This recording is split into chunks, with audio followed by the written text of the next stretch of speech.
Welcome to Sunday Springboard with Melanie and Kimberlyn Coaching, where we help support strong women flourish after experiencing major life transitions. So this is my first time to do something on Zoom because I want to share my screen with you a little bit later. So hopefully I'm doing this correctly and you're able to see this from the start on Facebook. So we're learning new things and y'all are getting to learn this stuff with me. So I'm so stressed out, right? I'm so stressed out. Everything is stressing me out. My kids are stressing me out. Work is stressing me out. Life is stressing me out. Traffic is stressing me out. All these things are stressing me out. And when we feel this way, we feel like we're at the mercy of the world around us. We feel out of control, powerless, because all these things stress us out. So stressed, spelled backwards, is dessert. So if you want to, just go get you some Bluebell, and you don't even have to watch the show, or you could do it both, or you could just watch the show. And maybe we'll help you learn to live a little bit less stressful life. So we're starting a new series today. We're going to talk about what we call at IPAC, the school that I studied at, which is the Institute for Professional Excellence in Coaching. So we call these core influencers, and there are 6 different ones that can affect us. If they're going well, then they help us out. If they're not going well, then they make us more stressed out. So these are things like spiritual, mental, emotional, physical, social, and environmental. So the next weeks, we're going to take each of those and learn more about it. Today is the introduction. So these factors affect you different ways in different times, different situations, different people. Every person is different in the way these different influencers or factors can affect you. So when you feel stress, when you feel anxiety or tension, or when you don't feel engaged in whatever it is that you're having to work on, when you're not motivated, you're not choosing to do it, you feel a lack of energy, a lack of motivation, then it keeps you from performing optimally, whether it's at work, whether it's at home. It just keeps you from being who you really are. So the way that you respond to anything around you, the way you react, is unique to you. And so we're going to look at these different situations, and we're going to find out some ways to notice them and maybe change them or change our reaction to them. So when all of these are ideal, then you have the best chance of performing ideally. When they're not, then things are probably blocking your energy. We've talked about energy blocks before, and some of those are going to kind of be integrated into these. They're kind of all the same. But these are different ways to look at those. So let's take a quick example. We got 2 people that are going through a transition. They've got a new manager, and they're going to have a meeting with the manager each individually to try to kind of get to know each other a little and hopefully ease into this transition of having this new manager. So employee number one goes into it, thinks about it, comes up with some questions, some goals, things that she wants to get out of this meeting. And she wants to ask the manager some things. What is your favorite working style, your communication style? She goes into the meeting and she has a good time. She has a good meeting. She feels confident that she can do this, that she can start working with this new person, and that it's going to work out okay. Employee number 2 is not feeling that way. Employee number 2 has not really thought about it much, isn't clear about what her goals for the meeting are, what she wants to ask. She just kind of goes into the meeting. Because she's not clear on her goals and stuff, she has a little bit of anxiety, a little bit of trepidation. She feels some stress about it. And when she goes in there, she doesn't present herself to the manager in the best way that she would have if she had gone in with confidence like the first employee. So when she goes through, she has this meeting, but she's just kind of there. And looking at these 2 employees, which one do you think had the better meeting? Who got the most benefit from that meeting? Probably employee number 1, because she was clear on what she wanted. So if employee 2 had spent some time, maybe worked with a coach. You see how I did that. So if she come up with some ideas and some goals, made some list, made her some questions to go in, she would have gone in feeling more confident, feeling more powerful, higher energy level, higher engagement, which is what we're going to talk about in a minute. And she would have come out of that meeting better and presented herself better to that new manager. So when we're talking about engagement, there's all kind of different definitions. And from an energetic perspective, we're going to kind of mix some of these definitions together. So if you are engaged in a task, this means you're attracted by it, you're pleased by it, you're emotionally involved with it, you could be excited by it, you're committed to it, you're in gear for making it happen. You're willing, you're enthusiastic, you're bought in, and you're motivated about doing something. All these factors help create an anabolic energetic presentation. Now, you remember the anabolic word. Anabolic means inspiring, encouraging, high level, life-giving, energy-giving. You present well, you feel well, you're enjoying life. And remember the other word is catabolic. That catabolic energy is the low level, negative.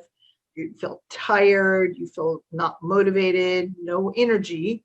And to do anything, even if it's going to make you feel better, you just don't feel motivated to do it. So the more engaged you are in whatever it is that you're doing, the higher your probability that you're going to perform to your personal best. We're going to talk about this, and this is why I'm doing this on Zoom. I have a chart I want to show you called the range of engagement chart. So let me see if I can share my screen and show that with you. Yay. Okay, there it is. So here we are. These are the 4 different ways that you can present yourself. You can feel about a task or a situation that you're involved in. So the first one is won't. I won't do it. I can't do it. I don't think I can do it, so I won't do it. You have no power there. You have no choice. I'm not even going to. You're not engaged at all. I'm not going to do this. Move up a little bit. You've got have to. So this is where you realize that if you don't do this, you're going to have some dire consequences. So you're going to do it, but you feel forced. You feel like you have to do it. You have limited to no choice in this matter because you don't want to suffer the consequences. So you're going to do it, but you're going to just put minimal effort. You're going to just do as much as needs to be done to get the job done, to get whatever it is you want. You're just going to do as little as it takes. Move on to the next level. It's called need to. This one is still a little bit of low power, but you believe that you need to do this. If this is something that you should do, even if you don't really want to do it, but you see the personal need to do it. So you're mostly at choice. You're going to create these opportunities, these situations. You're going to do what it takes. But it's going to be kind of hard. You're not really enjoying it because you're doing it because you need to. This can also be distractions can affect you more at this level because you're doing it because you need to. When something comes up that makes it hard to do, you're not going to be as likely to do it. You're going to kind of fall out of it. You're going to lose some motivation. But you are mostly a choice, and you do have some power here. Move to the last one. Is called choose to. I choose to do this because I believe this is good for me. I want to do it. I'm at high power. I'm at total choice, and I'm going to enjoy this more. I'm going to put more effort into it. I'm not going to do just the minimal amount. I'm going to go all out, and I'm going to be really involved in it, energetically involved in it, because I want to do it. I'm choosing to do it. Obviously, this is the most powerful level. This is the most most engaged. This is where you're going to perform the most optimally. You're going to do your best job for whatever it is you're doing when you're in this choose to level. So let's take a sample scenario. Let's say losing weight. Okay, many of us have that thought in our brain a lot. So let's say the first level is won't. I won't for several reasons. I won't do it because I don't want to change my eating habits. I don't want anybody telling me what I can eat and don't want to eat. or can't eat. I want to eat what I want. Or the other one could be, I've tried it before, it never works. I just, I lose it and I gain it back and I'm miserable and I just hate it. I can't do it, so I won't do it. Okay, so nothing is going to happen there, right? Then you go up to the have to. So let's say you have a heart attack. No, that's the next one. This one is have to. So maybe you work for the military or the police and you have to have a certain weight to be able to keep your job. Well, you want your job, so you're motivated. I have to do this because I want to keep my job. So you're going to do it. You're not enjoying it. You're going to do minimal effort. You're going to do just as much as it takes to get by and get this done so you can keep your job. Now, the third and the need to is where you have the heart attack. So you have the heart attack, doctor talks to you, says, man, you are lucky you are alive. You have got to change your eating habits. You've got to drop some pounds. You've got too much weight on your body. It's making your heart work too hard. You really need to do this. And so you believe, yeah, I really need to do this. Okay, I'm going to do this. And you start making the plans and you start walking around the block and you do the things that you need to do. You're not really enjoying it that much. You will as you start feeling better. But at first, you're basically just doing it because you know you need to. You know this is a good thing for you. And so you're semi-involved and semi-motivated, but not totally high power. The last one is the choose to. And so this one, I really believe this is a good thing for me. I am tired of the way I'm feeling. I'm tired of being worried about the heart attack. I want to be alive for my grandkids. I want to my body to move better. I want to wear pretty clothes. I want all these different things. I am tired of the way I feel, and I'm choosing to do this. Now, a lot of times when you're doing something out of need to, if you can change your thinking to the choose to, instead of thinking I have to or I need to do it, but if you can change it to be I'm choosing to do this, you're going to do better. You're going to enjoy it better. You're going to be more powerful, and you're going to present better in whatever situation. Okay, so maybe think for you, what situation are you in right now? Are you in a transition? Are you in a change that you need to make or have to make or want to make? How are you showing up right now? How are you viewing this? And can you move it to the right a little bit? It's to my right. I don't know if it's to your right. Hopefully it's to your right also. See if you can move it from a want to a have to a need to a choose to.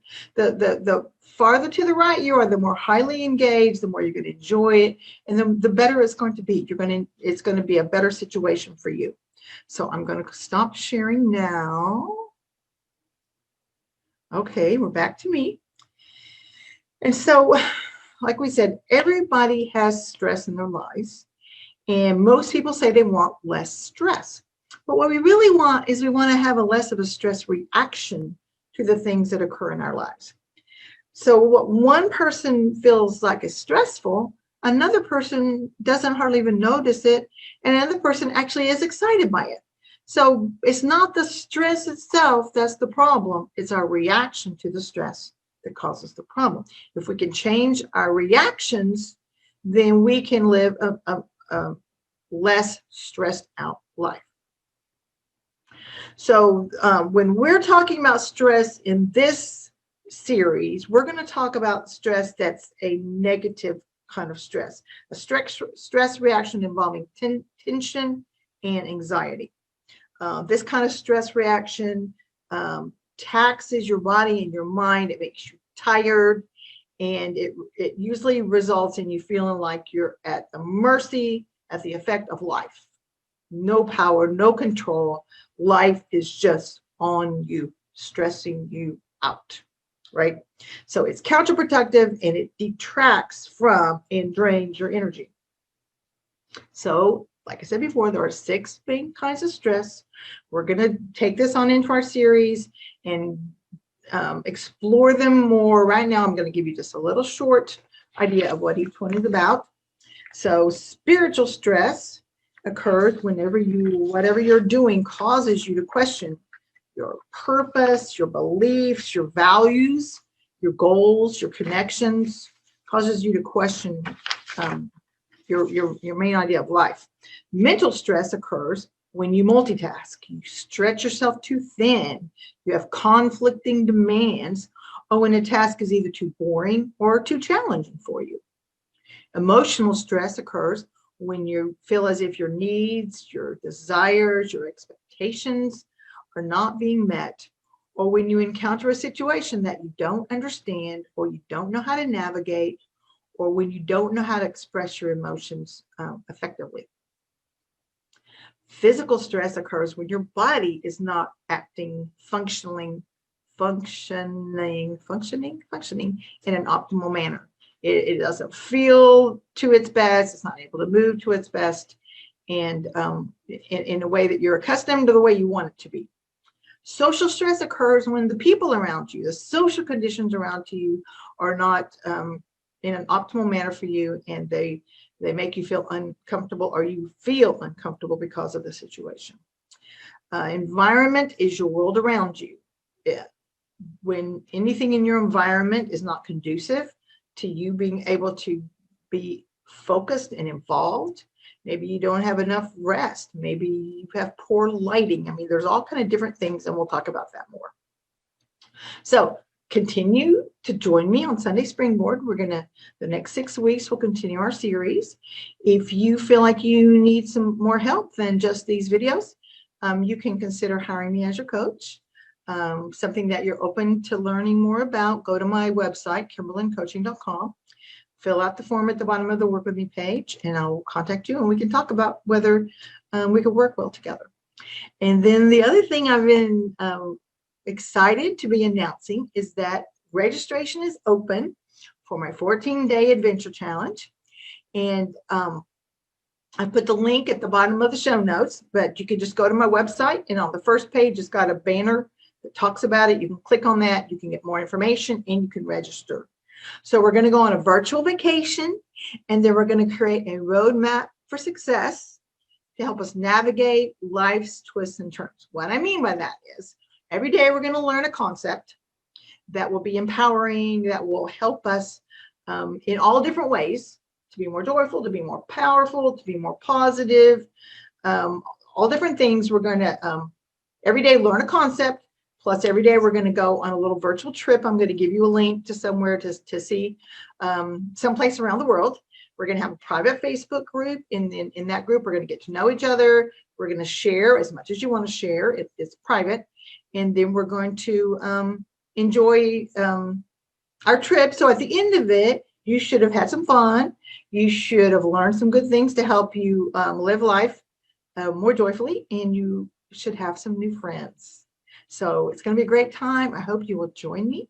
Start September 8th, the day after Labor Day. Registration is open now.